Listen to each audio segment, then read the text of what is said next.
This video is sponsored by Tabletop Stronghold. The Ork Battlewagon, the biggest, most impressive vehicle the Orks have access to, with a massive transport capacity of 22 infantry miniatures, and it can be upgraded into main battle tank proportions. Actually, speaking of upgrades, this is probably one of the most customizable units in all of Warhammer 40,000. It has a lot of weird shenanigans, all for the fairly cheap price of 160 points in-game. I've seen plenty of these in person, Nick owns a couple of them, but I have never had the pleasure. However, that changes now. Oh, and I got some wild stuff in store for this puppy. The Battlewagon is a classic. The instructions are so old they don't have numbers. You just have to find the parts by eye, which turned out to be tricky in a few spots. When I'm building big models, I like to use super glue. Plastic glue gives a stronger bond, but with such big pieces, super glue will give me a plenty good enough bond almost instantly. This kit is giving me flashbacks to other old kits like the Land Raider and Rhino. It is so much better than the Tau Devilfish. This kit is a weird puzzle to assemble, but everything fits well, and in no time a battle bus was taking shape. On some of the danger spots like the little landing under the foot, I switched to plastic glue to get some added strength.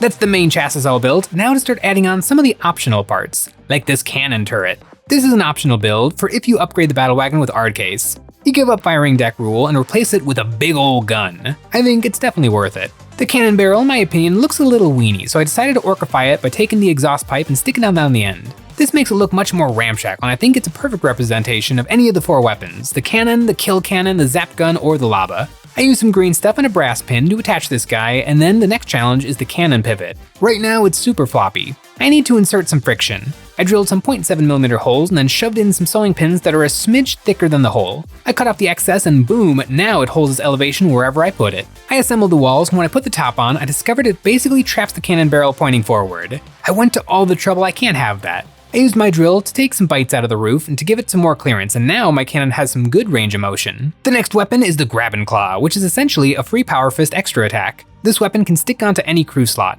The Battlewagon can take 4 big shoot a crew, and I'm going to use one from the box because I have some plans on the other 3. These big shooters have lots of options for posing, and I'll definitely be keeping the extra bits for use later. My warbikers can always use some more fodder for def guns. The gunner sticking out the top for some reason sits really low in the socket. I used some sprue clippings and a little plastic card to get him sitting more proud. Then I assembled a second orc to be manning the Grab and Claw. That's all the parts I want to use from the box, but it's still missing something. Look at this thing rising up into the sky! I don't often see the Battlewagons with the top turret put on there, but it looks really good. The Ork Battlewagon is a great kit. It's not a perfect kit. The fit and finish is a little wonky, but just as a canvas to build off of, this thing can so easily be turned into an orc monstrosity. And in-game, it kind of is a monstrosity. With Ard Case, the Ork Battlewagon is toughness 12 with 16 wounds, and that is a spicy stat line. This guy is a tough nut to crack for only 160 points. This thing is actually pretty cheap in-game. For the stat line and survivability that you would usually have to spend for like a Hecatron Land Fortress or a Land Raider, this guy is coming in at 160 points as a relatively cheap transport. Now, the reason it's pointed so low is because even though it has an impressive array of DACA, its guns are nothing to write home about. You really can't rely on it to do anything in the shooting phase, although in the combat phase, it does boast an impressive number of melee attacks, and chief among them, the Def Rolla. Now, the Battlewagon that I have is an older box, and so it doesn't come with the Def Rolla. You used to have to buy it separately, now it's been rolled into the same box, but scouring through my Orc Pile of Shame and Nick's Orc Pile of Shame and some other random Orc odds and ends that we have from just years and years and years of collecting, I was able to find the majority of a Def Rolla. The majority. It's not complete and gonna have to get creative. The Def Rolla is the most recognizable feature of a Battlewagon, a big rolling pin for smushing enemies. 6 attacks, a strength 9, AP -1, damage 2. I have a Rolla and 2 arms, but only 1 bracket. The bracket is what attaches the arms to the Battlewagon, so I'll have to invent this. I carved off a little of the arm and then took an extra Grab and Claw and I started hacking it up, turning it into an orky spacer to fill in the missing area. Then to recreate the pin, I drilled a hole and I found some plastic tubing that is a match for the real bit and I stuck it on there. Now both sides perfectly connect where they should, and for added strength I added some 2mm brass rods so this Def Rolla will hopefully never break off. I'm so glad I was able to get a Def Rolla on this thing. It's jury-rigged, but it is on there, and this is the bones of my Battlewagon. Although this is pretty much just an instructions by the book Battlewagon.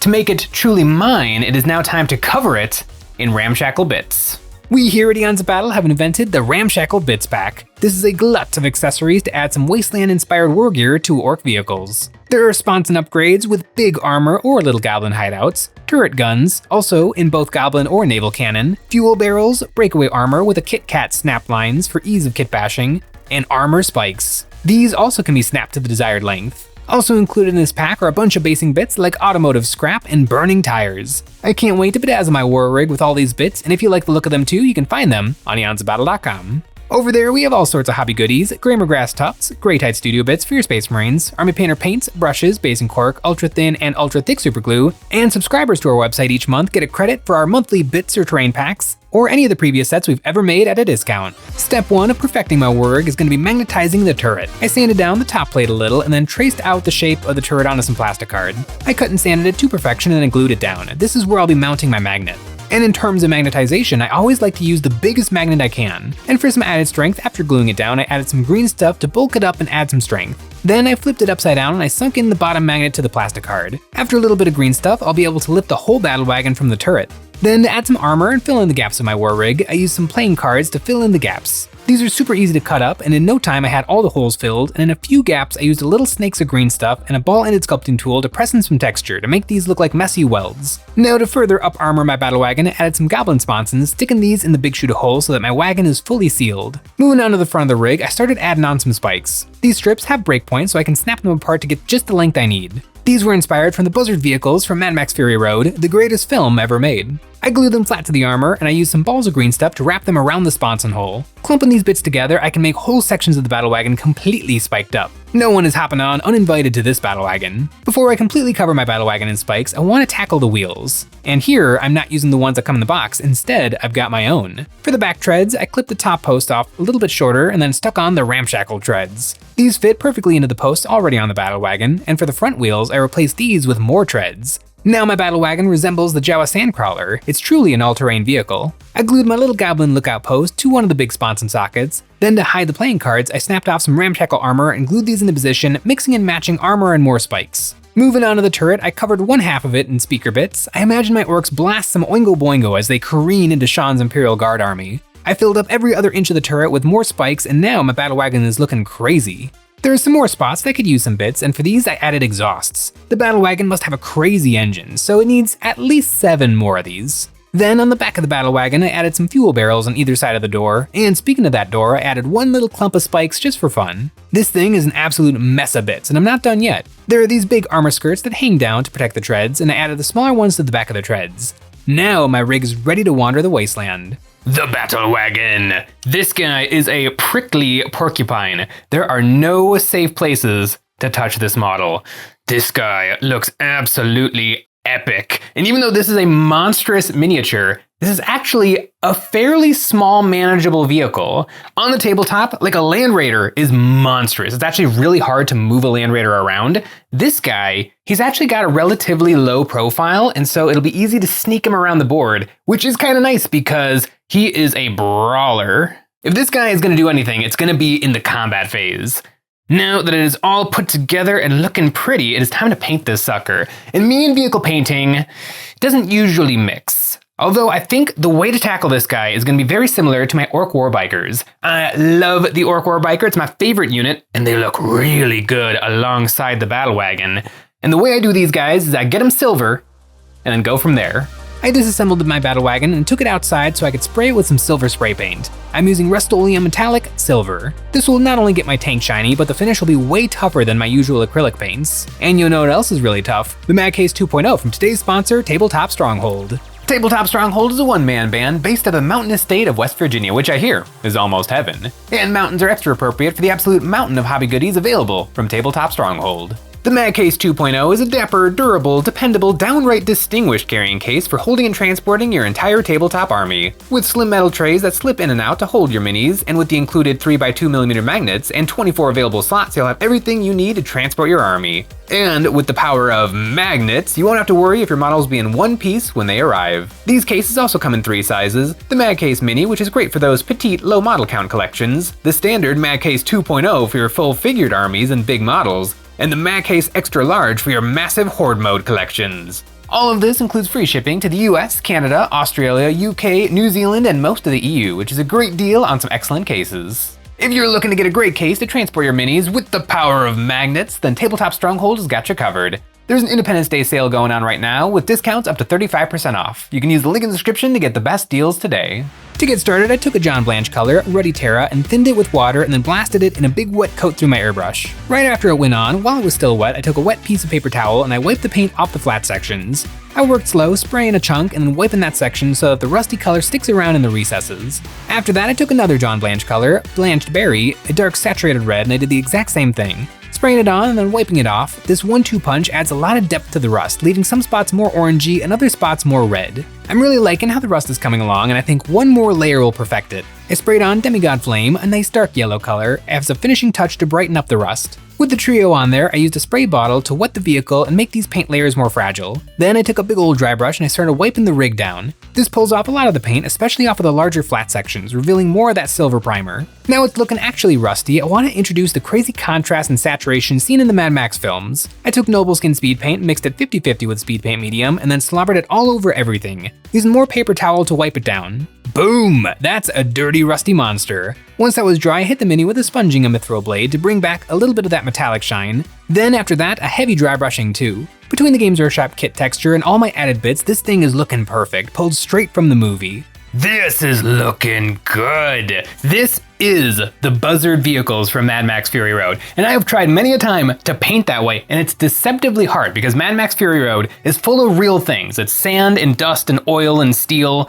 But then with the vibrancy and the contrast just cranked up to 11. And this is the first time I feel like I've really nailed the look of that stuff. And what's really nice is this process was really easy. I can knock out a whole bunch of Ork vehicles just like this, no problem. The only thing left are all of the little bits and bobs. The first bobs I want to tackle are these gunners. I started out hitting them with a white prime. It's actually been a hot minute since I painted one of my Ork Warboys. I think I'll do a more classic Ork look for the crew. I used Grim Black for the gloves and shirts. Usually I would use this color on the pants, but these guys got no legs. Then for the leathers, I took Darkwood Speed Paint. Then for the weapons, they got a coat of Noble Skin. I really like using speed paint for base coats and then highlighting with normal paints. For the clothing, I used gray to do some highlights on their shoulders and helmets, then for the leather, desert yellow to pump up the vibrancy. For the skin, I went with my tried and true, familiar pink plus Ghillie-Doo combo. The pink base coat takes care of my teeth and tongue for me, then the green over this looks like perfectly nasty Ork skin. I did some highlights on the skin with a color called Rainforest, and then for the weapons, I did a sponging of some mithril blade. I assume that they clean their sluggas a little bit more often than the war rig. I painted the bottom in black so it'll hopefully disappear once these guys are in place, and I stuck down my boys. That's half of the crew, the other half are these little goblins. For these guys, I painted them the same way, just starting out with some brush-on white primer. These little goblins probably feel super important, shooting anything that moves with their little machine guns. I got a little carried away, glazing and layering on the skin, making them absolutely perfect. Once he was finished, I glued on the roof and then stuck him in place. He is one of 3 goblin gunners hiding in my tank. Then for the cannon barrel, I used Noble Skin and some silver dry brushing to give it a different metal complexion to the rest of the rig. Then for the barrel, I added some yellow racing wiggles. You see these a lot on older illustrations of Ork Speed Freak vehicles. I mixed light gray and yellow together, lathering it up until I had some bright yellow markings on there. I took burning orange to shade the recesses. Seeing it in place, I love the look of this pop of yellow. It really adds some nice orkiness to the Mad Maxiness, so I decided to keep it going and pick some more random armor bits all over the wagon to base coat with yellow and then shade with orange. And on some of the larger panels, on the top of the tank, I painted some more speed squiggles. I mixed up all the rusty colors on my palette to make a sponge color to add some battle damage to these yellow bits, and I still was feeling the creative Ork juices flowing through me, so I decided to paint the power cables running off the def roller with some yellow stripes. I used gray paint to cover over the black, and then yellow to cover over the gray, picking 1 wire on each side to get this treatment. With that done, just a little bit more to do. For the Ork periscope, the rust looked so good on the face I decided to leave it and just pick out the lens with a nice red glow, and I also threw on some gloss medium over the lens. Then I stuck it down with some super glue. And that's the rig all done, but there is still a little bit more I can do. The Ramshackle Bits pack comes with a series of mischievous goblins. These tiny little guys are perfect for adding some Ork decoration, and I picked out a few that'll fit on my wagon. I hit these with a white prime and then used my Ork skin recipe to get their bodies all painted. I love putting the green over the pink, it transforms the paint job, adding a lot of subtle detail that would be really tricky to paint on there by hand. After some layers of highlighting, especially on their faces and pot bellies, I hit their eyes with red and then I picked out their accessories. Their loincloths got gray, the giant reticle I painted with Noble Skin, the stick of dynamite got a classic red, and for the reticle, I finished it off with a dry brushing of gray and a sponging of silver. I pulled these guys off of their paint handles and then got them attached to the rig. I left a few key spots clear of accessories just for these little fellas. And my favorite is this guy who's going under the treads. He's having a bad day. Now I've got my Battlewagon basically done, the only thing left is the base. And now this model does not have a base, and thank goodness it doesn't have a base. A big pet peeve of mine is when Games Workshop puts their wheeled and tracked vehicles on bases. I love basing miniatures, I like to go extravagant, I love a cork tower, I like to use it as a way to really express the environment and set my model in a scene. But when you've got a big old brick of a vehicle and it has to go on a big flat base, there's not a lot of interesting opportunities there, you kind of just have to do it. 90% of the base is going to be covered by the model, so you just have to put down something so that the little edge that's sticking out, there's just something there. This guy does not have a base, but I still do want to do something to set it in the Mad Max Yellow Desert Wasteland scene. Now, this is a little bit of a damned if you do, damned if you don't, because currently, as is, this is a big rusty orc vehicle that would look good on any battlefield. If this was on a snow mat or a city mat or a forest mat, it would look correct. But I still feel like I want to set it in my world. I want it to look really, really good alongside my army. I suppose that'll make this model lack the context of why there's yellow sand stuck in the treads, but that context is going to come in when the rest of my army that does have bases are surrounding it, and they all have the yellow sandy bases.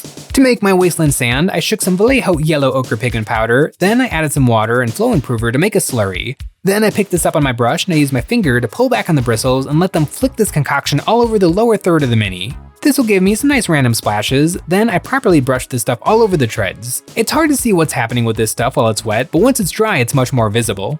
After it was dry I could really look at it, and since it's just pigments I can edit it whenever I want. I took my dry brush full of water and I wiped away anything I felt looked off. In a few places the pigments got too high up on the tank, so I cleaned these off the model, brushing them onto a paper towel. The biggest spot to clean was the def rolla. It basically got 100% covered in dust, and I pulled it back to about 50% covered. Finally, I can glue this on for real, and I can glue everything on for real. My first Battlewagon fully complete, a truly unique piece in my Orky collection. The finishing touch was gluing on this poor little roadkill grot, who is now in place forever getting squished. This thing is so cool. The EonsOfBattle.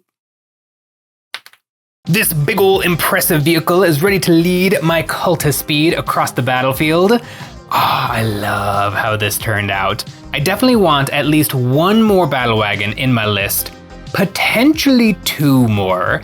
There's something spicy about the triple Battlewagon, and I do like all of my different 40k armies to have a different feel to them. My Necrons are all about tankiness, my Space Marines are all about a couple of big choppy squads, my Kroot is an absolute horde, and maybe for the Orks, it is some big, heavy transports that are moving a whole bunch of pretty darn good Orc infantry. It's so spiky and pointy and ripped straight out of Mad Max. I really like this sucker. Now that I put one of these together, I totally see the appeal of the Battlewagon. Not only is it super big and impressive, but it is also a wonderful blank canvas to do kind of whatever you want with. While I was putting this together, I kept thinking about what I would do on my second one. I think I might try to move this whole gun turret up to the front of the Battlewagon and just absolutely coating it in some more ramshackle bits. This is pretty wizard. More Orks are coming along nicely, although I do have plenty more to paint. Actually, a heck of a lot more to paint. I have a big old Orc pile of shame, but one day I'll work my way through it. Thanks for watching.